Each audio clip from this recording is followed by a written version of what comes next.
नमस्कार प्यारे बच्चों, स्वागत है आप सभी बच्चों का आपके अपने इस चैनल माई कॉमर्स क्लास में। मैं हूं लाल सर और आज फिर एक बार उपस्थित हुए हैं 11th क्लास का एक चैप्टर विनिमय बिलों का लेखांकन लेकर आए हैं। उसी को हम आज पढ़ेंगे। विनिमय बिल के लेखांकन के अंतर्गत विनिमय बिल का मतलब क्या हुआ, उसका अर्थ क्या हुआ, इसी को आज हम पढ़ेंगे। तो आगे बढ़ने से पहले मेरा सभी छात्रों से अनुरोध है, जिन्होंने हमारे चैनल को सब्सक्राइब नहीं किया है, फटाफट वो हमारे चैनल को सब्सक्राइब करें और हमारे इस वीडियो को लाइक करें, क्योंकि आपकी जो एग्जाम में आने वाले जितने भी क्वेश्चन हैं उन सभी क्वेश्चनों को आपको हमारे वीडियो में चैप्टर वाइज, टॉपिक वाइज आपको समझाया गया है। वो आप उसको देखेंगे, समझेंगे तो आप, मेरा दावा है कि आप पेपर में क्वेश्चन को फटाफट सॉल्व कर लेंगे। तो आगे बढ़ते हैं। तो आज का जो हमारा विनिमय बिलों का लेखांकन है उसके अंतर्गत हमारा जो है विनिमय बिल या विनिमय पत्र क्या है। जैसे एक व्यापार में दो व्यक्तियों के बीच में लेन देन होता है। व्यापार जैसे एक माल बेचता है और एक माल खरीदता है, तो दो व्यक्ति कौन कौन, एक हो गया एक्स और एक हो गया वाई, दो व्यक्ति हो गया। एक्स होता कौन है, ये है विक्रेता, ये है विक्रेता और ये है क्रेता। क्रेता विक्रेता जो माल बेच रहा है, यानी कि एक्स ने वाई को माल बेचा। क्या बेचा, माल बेचा, कोई भी माल का लेन देन हो रहा है, तो वाई ने खरीद लिया। तो अब इसके पास अभी पेमेंट देने के लिए पैसा नहीं है। तो पैसा नहीं, देखिए व्यापार में दो तरीके से लेन देन होता है। क्या होता है, या तो कैश होगा या फिर क्रेडिट होगा, यानी कि नगद या उधार। क्या होगा, नगद या उधार। तो उधार होगा तो भैया फिर तो उसके लिए कुछ ना कुछ तो लिखित रूप से होना चाहिए, दस्तावेज होना चाहिए। भैया कल को मुकर गया तो क्या होगा। तो इसी कंडीशन में या तो अगला व्यक्ति चेक काट दे तो कुछ हफ्ता 10 दिन 15 दिन का बाद मैं उसको पेमेंट ले लूँगा। लेकिन क्या है कि चेक भी नहीं काटा, तब क्या होगा कि अगले ने इसके माल के साथ एक बिल भी लिख कर देता है। यानी बिल लिखेगा कौन, विक्रेता। इसीलिए इसको हम कहते हैं लेखक, यानी कि ड्रॉयर। ये कौन हुआ, लेखक, ड्रॉयर, जो बिल लिखता है। और बिल कौन लिखेगा, जिसने माल बेचा। तो वाई जिसने माल खरीदा, ये क्या करेगा, जो बिल आया, माल तो रखेगा ही, और बिल आया उसको स्वीकार करेगा, स्वीकार करता। इसीलिए इसको कहा गया स्वीकार करता, यानी कि ड्रॉयर, ड्रॉई। इसे कौन कहा, क्या है ये, ड्रॉई, यानी स्वीकार करता ड्रॉई, और ड्रॉयर यानी जो माल को बेचता है लेखक। तो जब स्वीकार करता, बिल को स्वीकृत करके जब वापस लौटा देगा एक्स के पास, तो ये जो बिल का लेन देन हुआ, तो इसे ही विनिमय बिल कहते हैं। और इसको सरल शब्दों में अगर हम पढ़ेंगे, जब विनिमय बिल क्या है, जब विक्रेता या इसे लेखक कहते हैं, लेखक द्वारा, विक्रेता या लेखक द्वारा लिखित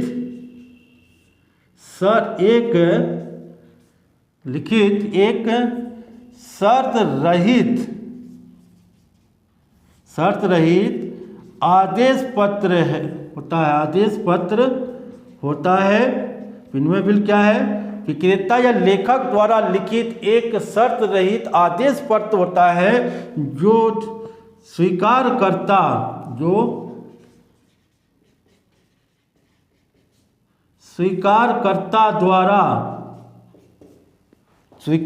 द्वारा उसे, यानी उसे कौन, या लेखक को, उसे या उसके द्वारा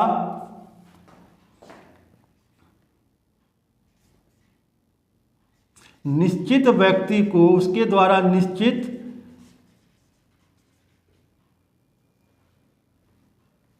व्यक्ति को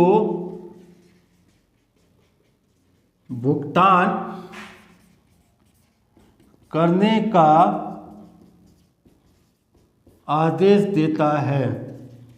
यहाँ पर विनिमय पत्र, विनिमय बिल क्या हो गया, विक्रेता या लेखक द्वारा, जिसने बिल लिखा हो, विक्रेता या लेखक द्वारा एक ऐसा लिखित शर्त रहित आदेश पत्र होता है जो स्वीकारकर्ता द्वारा, जिसे स्वीकारकर्ता द्वारा, जो स्वीकार किया है, जिसने स्वीकार किया, स्वीकारकर्ता द्वारा उससे अगर बिल अपने पास रखेगा तो भैया निश्चित समय बाद ड्यू डेट पर निश्चित समय भुगतान से या उसके द्वारा निश्चित व्यक्ति को निश्चित अवधि के पश्चात, यहाँ पर लिखेंगे को भुगतान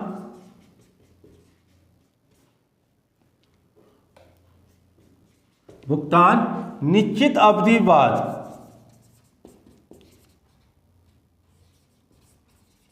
निश्चित अवधि में करने का आदेश देता है। यानी कि निश्चित समय 2 महीने 3 महीने बाद, ये 1 महीने बाद जब भी बिल का भुगतान का समय पीरियड निश्चित किया गया होगा, उस पीरियड में स्वीकारकर्ता द्वारा बिल का भुगतान किया जाना है। ऐसा विनिमय बिल आदेश पत्र होता है, शर्त रहित, बिना शर्त के उसको पेमेंट देना है, क्योंकि उसने माल खरीदा है। माल खरीदा तो भैया पेमेंट देना ही है। पेमेंट देना है तो कितने दिन बाद देगा वो शर्त बिल में लिखा होगा। 1 महीने का बिल है, 2 महीने का बिल है और 3 महीने, मैक्सिमम 3 महीने के बिल को, 90 डेज को, 90 डेज वाले बिल को क्या माना गया, एक आदर्श बिल माना गया। क्या माना गया, आदर्श बिल माना गया। अगर 3 महीने का बिल लिखा गया है, 3 महीने तक, 3 महीने के अंदर, 3 महीने से ज़्यादा बिल नहीं लिखा जाता। बाई चांस विभिन्न कई ऐसी क्रिटिकली कंडीशन हो चुकी जिसमें 3 महीने से अधिक समय तक का बिल लिखा, क्योंकि उधार ज़्यादा लंबा समय तक नहीं रहना चाहिए व्यापार के लिए, क्योंकि ज़्यादा लंबा समय या उधार रहने से क्या होगा, व्यापार में तरलता की कमी, यानी कि पैसे की कमी होने लगेगी। हमें भी माल उठाने में, हमें भी माल चाहिए होगा, हमें ही पेमेंट देना है भैया। हमें भी जब पार्टी से पेमेंट मिलेगा तभी तो हम अगले को पेमेंट करेंगे। पेमेंट कैसे होगा, जब पार्टी हमें पेमेंट करेगी। तो यहाँ इसीलिए कहा गया कि महीने 2 महीने, मैक्सिमम बहुत हो गया तो 3 महीने का बिल लिखा जाएगा। इसीलिए 3 महीने यानी 90 डेज को हम आदर्श बिल मानते हैं, 90 डेज के तक के बिल को। ठीक है बच्चों, तो बिल के अब ये हो गया बिल। लिखने वाला कौन, विक्रेता, लेखक, ड्रॉई और स्वीकारकर्ता को ड्रॉयर कहते हैं, ड्रॉई कहते हैं। ड्रॉयर को द्वारा लिखा गया बिल स्वीकारकर्ता ड्रॉई द्वारा वापस कर देता है। तो जब इसके यहाँ बिल वापस आता है तो इसके यहाँ लिखते हैं BR, बिल प्राप्त बिल, बिल रिसीवल इसको कहा गया, प्राप्त बिल। और जब ये पेमेंट करता, स्वीकार करता, इसे कहा जाता है BP, स्वीकार करके देने के बिल को दे बिल, बिल पेबल, इसे कहा गया बिल पेबल। और यहाँ बिल रिसीवल, ये बिल का भुगतान करेगा ड्यू डेट पर, इसलिए बिल पेबल। और बिल रिसीव, ये बिल का भुगतान प्राप्त करेगा, इसलिए बिल रिसीवल हो गया। तो ये हो गया बिल का डिटेल विनिमय पत्र क्या है। लेकिन अब इसमें आता है ड्यू डेट की बात करते हैं। ड्यू डेट की बात करते हैं। ड्यू डेट, ड्यू डेट में मान लीजिए 3 महीने का ही बिल लिख देते हैं। मान लीजिए 1 मार्च को 3 महीने का बिल, 1 मार्च 2025 को 3 महीने का बिल लिखा। 3 महीने बाद अगर हम बात करेंगे तो 3 महीने बाद की डेट, मान लीजिए 1/3/2025 को निकालने सबसे सरल, देखिए मंथ, ये है मंथ और ये है date.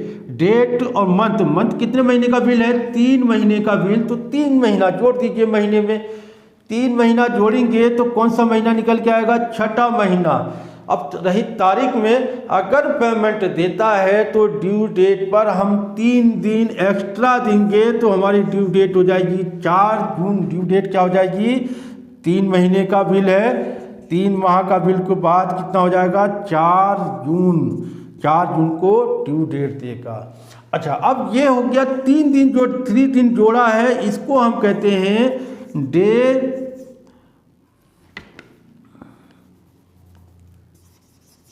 Of grace, grace period इसे कहा जाता है। ग्रेस पीरियड यानी अनुग्रह दिवस, इसे हिंदी में कहा गया अनुग्रह दिवस।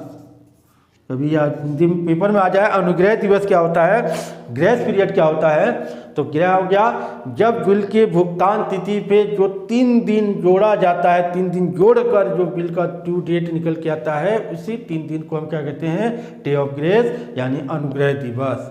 3 दिन इसलिए कि बाई चांस उस दिन छुट्टी हो जाए या उस दिन मान लीजिए रविवार पड़ जाए, उस दिन कोई मार्केट बंद हो जाए, किसी और कारणवश से उस दिन भुगतान होने में पर दिक्कत हो या भुगतान ना हो रहा हो तो इससे अगले दिन, उस दिन ना हो तो इससे अगले दिन, तो 3 दिन तो एक्स्ट्रा देना होने का कारण यही है कि भुगतान होने में उस दिन छुट्टी ना पड़ गई हो। अगर छुट्टी, क्योंकि हमें 3 महीने बाद कोई पता नहीं रहता कि 3 महीने बाद उस दिन कौन सा तारीख होगा, हमने लिख दिया आज की तारीख, बाई चांस उस दिन छुट्टी निकल आई तो क्या होगा, इसीलिए अगले दिन भुगतान होगा। अगले दिन भी छुट्टी हो तो अगले दिन भुगतान होगा। ऐसा तो है नहीं कि 3-4 दिन लगातार बैंक बंद हो, तो इसीलिए इसको 3 दिन जोड़ा जाता है।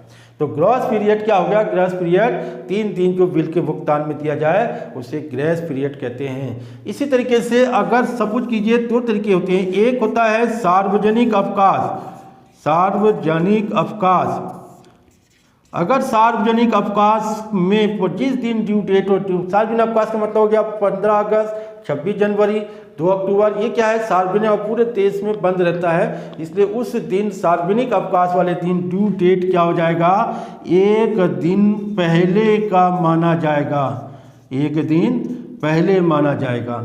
और आकस्मिक अवकाश होने पर, आकस्मिक अवकाश यानी कि सरकार द्वारा कोई भी अवकाश घोषित कर दिया जाता है, अचानक कोई घोषित हो जाती है, तो उस दिन ड्यू डेट को हम 1 दिन बाद का रखते हैं, 1 दिन बाद का ड्यू डेट माना जाएगा। तो सार्वजनिक अवकाश में 1 दिन पहले अगर 26 जनवरी ड्यू डेट पड़ गई तो 1 दिन पहले 25 जनवरी को मानेंगे, और 15 अगस्त पड़ गया या फिर 15 अगस्त पड़ गया तो 14 अगस्त, 2 अक्टूबर पड़ गया तो 1 अक्टूबर को ड्यू डेट हो जाएगा। लेकिन तो आकस्मिक अवकाश में मान लीजिए किसी दिन छुट्टी पड़ गई, तो अगले दिन को हमने मान लीजिए 4 जून को कोई किसी कारण से छुट्टी पड़ गई, कोई आकस्मिक अवकाश पड़ गया, तो फिर 5 जून की डेट हो जाएगी ड्यू डेट।